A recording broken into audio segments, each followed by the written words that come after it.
ప్రేక్షకులకు నమస్కారం. ADN news TV మనదర్శి మన లోకల్ ఛానల్.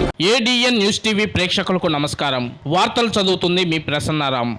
మే 13వ తేదీ జరుగు సార్వత్రిక ఎన్నికల ప్రచారంలో భాగంగా దర్శిపట్నం 3, 4, 5 వార్డుల్లో ఎన్డీఏ కూటమి తెలుగుదేశం పార్టీ అభ్యర్థి గొట్టిపాటి లక్ష్మీ లలిత్ సాగర్ విస్తృతంగా ప్రచారం నిర్వహిస్తున్నారు. లక్ష్మీ ఇంటింటికి పోయి కరపత్రాలను పంచుతూ సైకిల్ గుర్తుపై ఓటు వేసి తనను ఒంగోలు పార్లమెంట్ ఎన్డీఏ కూటమి తెలుగుదేశం పార్టీ అభ్యర్థి మాగుంట శ్రీనివాసులు రెడ్డిని గెలిపించాలని, నారా చంద్రబాబు నాయుడును ముఖ్యమంత్రిగా చేయాలని ఓటర్లను అభ్యర్థిస్తున్నారు. ఈ ప్రచార కార్యక్రమంలో మాజీ ఎమ్మెల్యే నారపశెట్టి పాపారావు, నగర పంచాయతీ municipal chairman Narapasetti Pichaiah, vice chairman Gannipudi Steven, Sanga Tirupatirao, Kanakam Srinivasarao, SV Ramaiah, Mandalapu Chinavenkataramaiah, Daram Subbarao, Paritala Suresh, 18వ వార్డు కౌన్సిలర్ నారపశెట్టి ధనలక్ష్మి, యాదగిరి వాసు, కలవకొలం చంద్రశేఖర్, జనసేన వీర మహిళలు, కాపు సంఘ మహిళలు, తెలుగుదేశం, జనసేన, బీజేపీ పార్టీ నాయకులు, కార్యకర్తలు, అభిమానులు అధిక సంఖ్యలో పాల్గొన్నారు.